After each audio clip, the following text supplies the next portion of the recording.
I welcome you all my dear student to my channel engineers study. आज हम पढ़ेंगे class 8 my English book का chapter number क्या है ये, the two gentleman of Verona 3.4। हाँ 3.4 है ये, the two gentleman of Verona.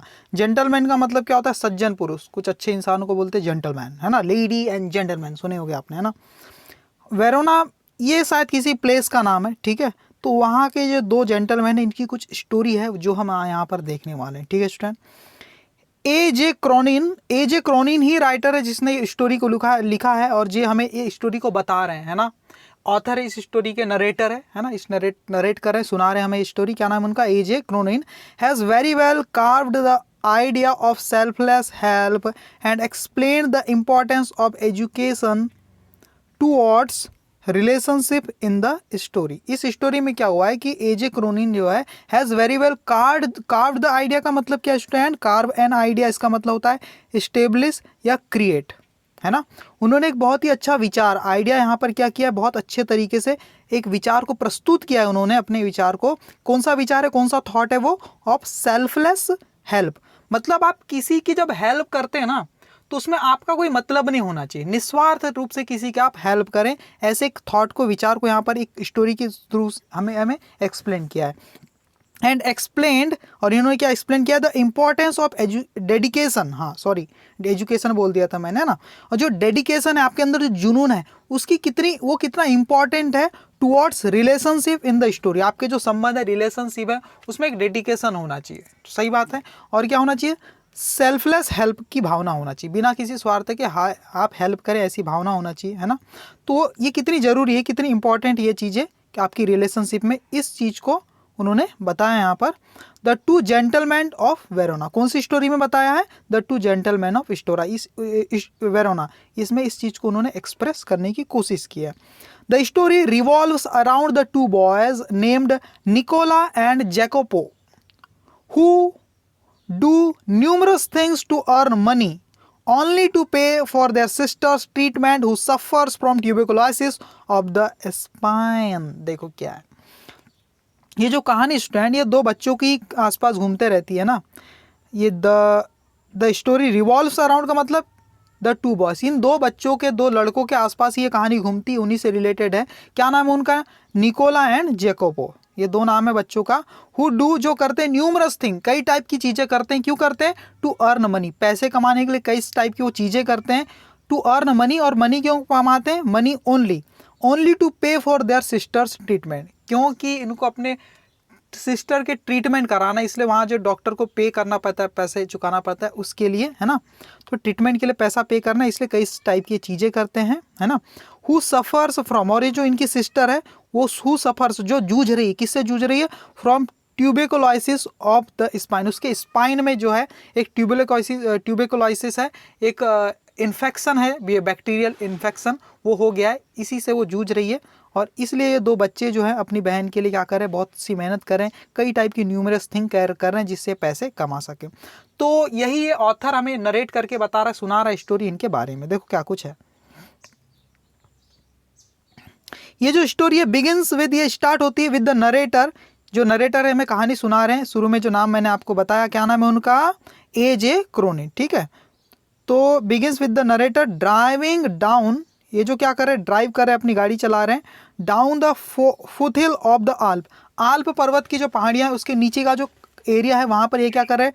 Drive कर रहे हैं, कहीं गाड़ी चलाते हुए जा रहे हैं फुटहिल्स में, मतलब उसके नीचे एरिया में। हियर इज वैन, और यही वो जगह जब ही फर्स्ट एनकाउंटर्स, ये सबसे पहले मुलाकात करते हैं। किससे मिलते हैं? एनकाउंटर्स मतलब आमना सामना होता है। इन नरेटर का सबसे पहले किससे होता है? द टू ब्रदर्स सेलिंग, उन दो भाइयों से, सेलिंग जो बेच रहे थे, बेचते हुए वाइल्ड स्ट्रॉबेरीज, जो जंगली स्ट्रॉबेरीज होती, जो जंगल की, वो बेच रहे थे ये, है ना, सेल कर रहे थे वो। और तभी ये नरेटर सबसे पहले उनसे मिलता है ना।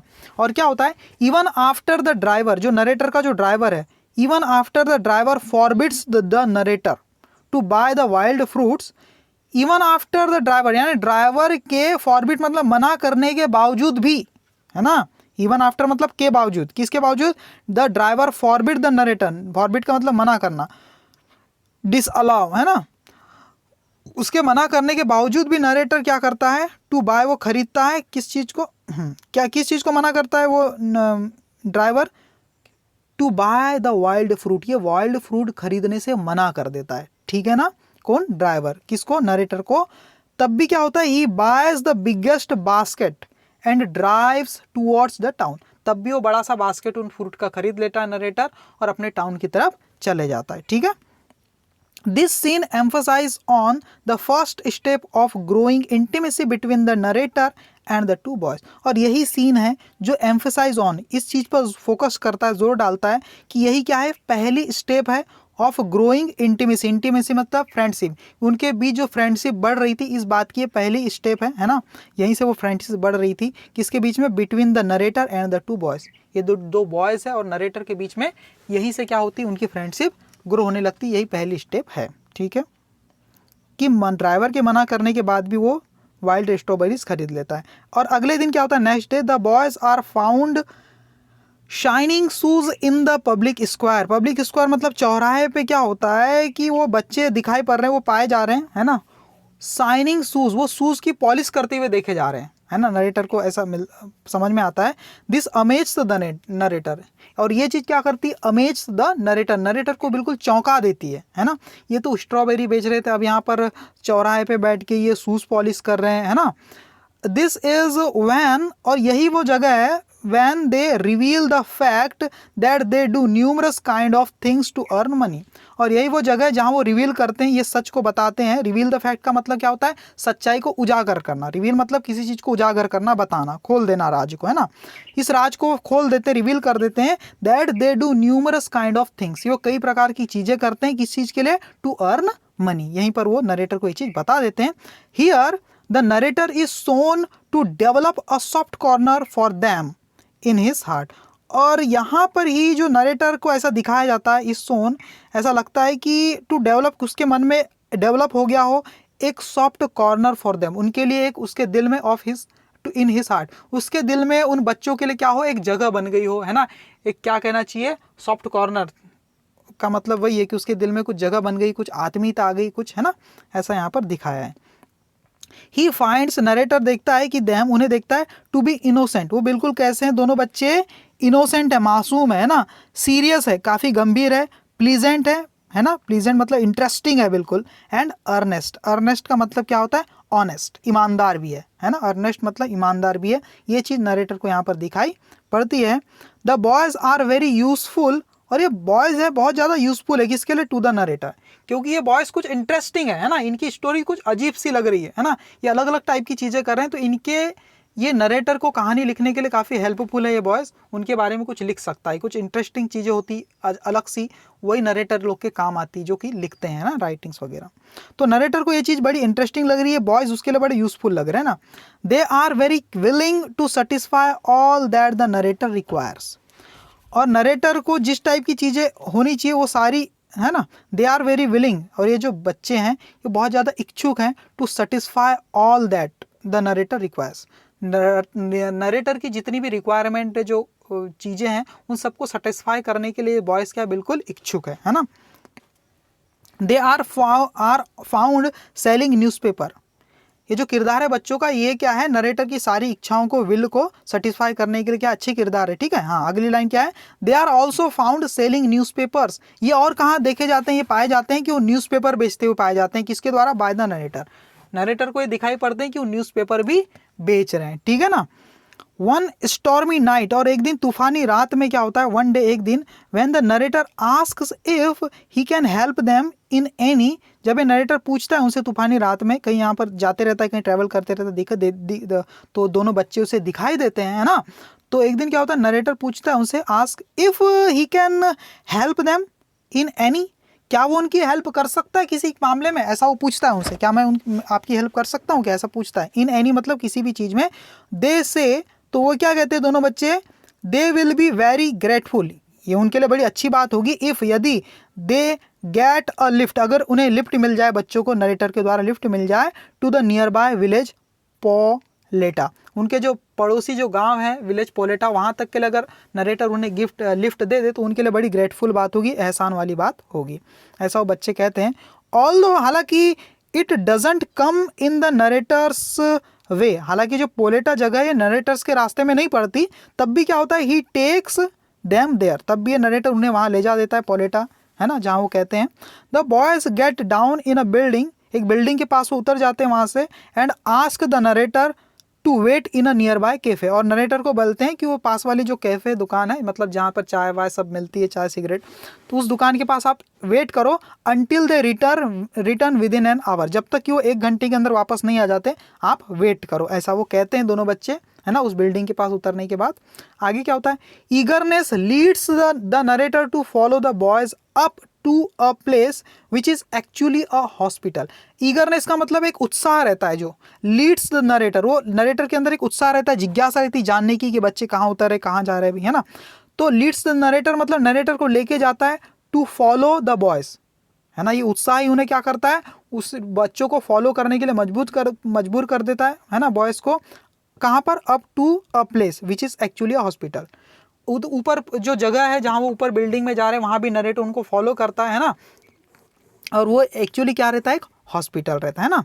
On peeping through a room, एक रूम में वो झांकते हुए देखता है, लेड बाय अ नर्स, जहाँ वो नर्स के द्वारा जाता है, लेड बाय नर्स मतलब नर्स के द्वारा उसे ले जाया जाता है एक रूम में, तो वहाँ वो झांकता है और देखता है, he realise that boys are talking to a girl, वो देखता है ना, वो रियलाइज करता, महसूस कर पाता है कि जो बॉयज़ है वो एक गर्ल से बात कर रहे हैं अंदर, है ना, हु रिजेंबल्स देम, जो उसके उनके जैसी दिखती है, मिलती जुलती, रिजेंबल्स का मतलब उन्हीं के जैसे दिखाई दे रही गर्ल्स, मतलब ऐसा लग रहा है कि भाई बहन जैसे हो गया ना, चेहरा मिलता जुलता दिखाई दे रहा था, रिजेंबल्स देम, है ना, जो लड़की का चेहरा जो है, गर्ल्स हु रिजेंबल्स देम, जो उन्हीं के जैसी दिखाई पड़ती है। He does not feel like intruding and दस, और इसीलिए वो नरेटर ऐसा फील नहीं करता कि वो इंट्रूडिंग फील नहीं करता, इंट्रूडिंग का मतलब अनइन्विटेड, मैंने बोलते हैं ना, बिन बुलाए मेहमान जैसा फील नहीं करता वो, है ना, अपना समझता है उन बच्चों को, है ना, अजनबी फील नहीं करता, इंट्रूडिंग, है ना। एंड दस, और इसीलिए आस्क्स द नर्स, इसलिए वो नर्स से पूछता है the detail about the boys, उन बॉयज़ की पूरी डिटेल पूछता है, भाई ये क्या है, अलग अलग टाइप के काम कर रहे हैं, और ये हॉस्पिटल में बच्ची उनके बहन जैसी दिख रही कौन है, ये सारी स्टोरी वो नर्स से पूछता है। तब क्या पता चलता है, दिस इज वैन, और ये वही, और तभी क्या होता है, the nurse tells him their heart rending story about, तब वो नर्स उन्हें बताती दिल दहला देने वाली उन बच्चों की कहानी, अबाउट देयर फादर बीइंग, क्या बताती, अबाउट के बारे में, है ना, about their father being killed in a war, क्या बताती कि उनके जो पापा थे वो मारे गए थे, कहाँ पर, एक वॉर में उनके मारे जाने के बारे में बताती है ना। And their home being destroyed, और उनका घर भी क्या कर दिया गया था, तबाह कर दिया था वॉर के दौरान, है ना, उनके पापा की भी डेथ हो जाती है एक वॉर में, और उनका घर भी डिस्ट्रॉय कर दिया जाता है, तबाह कर दिया जाता है in the war. And their sister suffering, और उनकी जो बहन है बची हुई है वो क्या है, जूझ रही है, सफ़र कर रही है फ्रॉम ट्यूबरकुलोसिस, ट्यूबरकुलोसिस मतलब एक स्पाइन में कुछ बैक्टीरियल इन्फेक्शन हो गया, उससे वो जूझ रही है। द ब्रदर्स लिव, और जो ब्रदर्स कहाँ रहते हैं भाई, live in a shelter, in a shelter मतलब कहीं भी जगह मिल जाए तो वहीं पर वो रह लेते हैं, किसी भी आश्रय में वो रह लेते हैं, है ना, ब्रदर्स। लिटरली स्टार्व ओनली, उनके अंदर एक ही भूख है, लिटरली मतलब सचमुच, स्टार वो भूखे हैं, ओनली एक ही चीज़ के लिए, केवल एक ही चीज़ की भूख है उन्हें, सो दैट ताकि they can pay for their sisters treatment, उनके अंदर बहुत ही एक भूख है ना, बहुत जुनून है उनके अंदर, सो दैट ताकि वो क्या कर सके, they can pay for their sisters treatment, जिससे कि वो अपने सिस्टर का ट्रीटमेंट करा सके, बस इसी चीज़ के लिए वो क्या है, पूरी तरह से लिटरली स्टार का मतलब भूखे हैं सचमुच, है ना। सो कीपिंग अ सीक्रेट, और इसीलिए एक सीक्रेट उन्होंने बना के रखा हुआ है ना। एंड हेल्पिंग देयर सिस्टर, इसलिए उन्होंने क्या, ये सब वॉर में क्या क्या हुआ ये सब बताया नहीं है सिस्टर को, और एक सीक्रेट बना के रखा हुआ है ना, कि फादर की डेथ हो गई या घर तहस नहस हो गया, ये सारा सीक्रेट का सीक्रेट ही है, उसे उन्होंने छुपा के रखा है, और वो हेल्प कर रहे हैं अपनी सिस्टर की। They have sworn that war has not second their spirit, और ये वो दिखाने की कोशिश कर रहे हैं कि वॉर ने उनका ज़्यादा कोई नुकसान नहीं किया है ना, वॉर ने उनके उत्साह को कम नहीं किया, ऐसा वो बताने की कोशिश कर रहे हैं। They are noble and gentle, ये जो दोनों बच्चे हैं कैसे बहुत ही ज़्यादा नोबल है, नोबल का मतलब महान है, जेंटल मतलब बड़े सज्जन है, बड़े अच्छे व्यवहार के हैं। And great human being in their own special, और इतने महान अपने आप में एक ग्रेट ह्यूमन बीइंग है ना, येट सटल वे, हालांकि उनका जीवन कैसा है, बड़ा डिफ़िकल्ट, है ना। एट सटल वे मतलब जो कि बड़ा डिफ़िकल्ट होता है इस टाइप के लोगों का पाना, है ना, का मिलना। हालांकि उनका जो जीवन है, उनकी लाइफ है, वो कैसी बड़ी दिक्कत से भरी हुई है।